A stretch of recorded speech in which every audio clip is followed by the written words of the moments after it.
With me now is economist Ben Stein. He served as a speechwriter and a lawyer for President Richard Nixon. He also worked on the other side as a journalist. Ben, I suppose you're not particularly surprised by this development.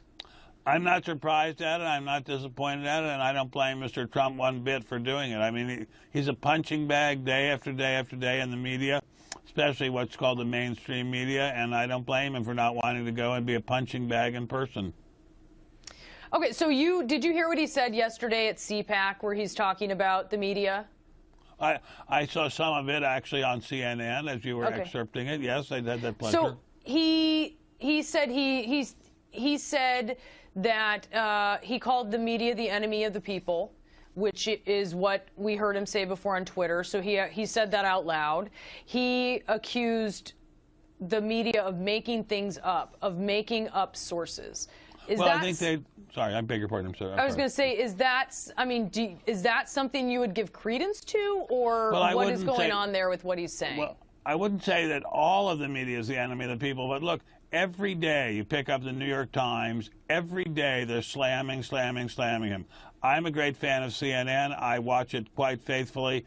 Every day CNN is slamming him. Every day they're looking for a scandal. They're just turning the woods upside down looking for a scandal. They're hoping, I think, to do to him what they did to Nixon a long time ago, and I still haven't found any real scandals.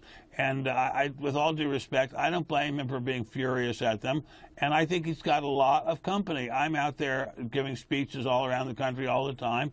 People, awful lot of people are not great fans of the media, and they see the media as an unelected aristocracy and a effete corps of impudent snobs, as Vice President Agnew called them a long time ago, who are dumping all over the mainstream of America. And I think Mr. Trump has a lot of company. Do you think some of what goes on is self-inflicted by Mr. Trump? Mr. Trump is not the smoothest operator. I mean, he's not Bob Hope. He's thin-skinned, and he fires right back. I agree. Some of it, there's no doubt some of it is self-inflicted. But I think this general idea that the press can just hack and hack and hack away at the president, that he is expected to just sit there and take it, is not a sound idea.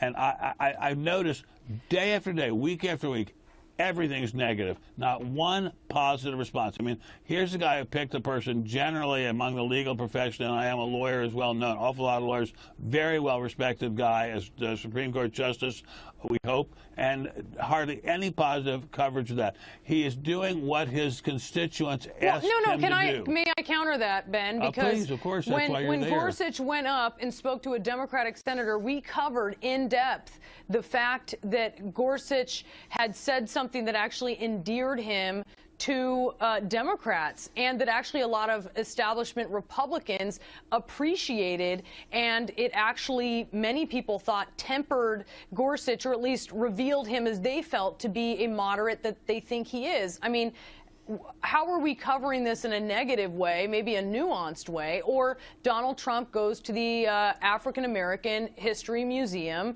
and he talks about countering bigotry, and we cover that as well. Yes, you did cover that. So that's one of two of hundreds of stories, most of which are extremely negative. And God bless you for doing that positive stuff. But look at the way they slammed him for not covering right immediately the desecration of the Jewish cemetery outside St. Louis. I mean, this is a guy, and look at the way the media is endlessly playing him up as an anti-Semite. This is a guy who has a Jewish son-in-law, whose own daughter converted to Judaism, who's never been quoted saying a single anti-Semitic word, and they're constantly slamming him as being a racist or a white supremacist or something without any evidence of it at all.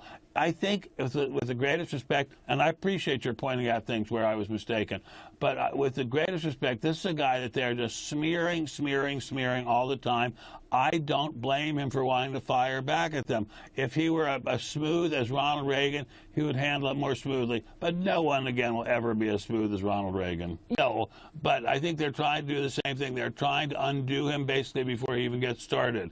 I mean, I think it's just extremely unfortunate. The country has real problems, and for them to be focusing on trying to bring down this guy before he's even gotten started is a serious mistake. We have real problems.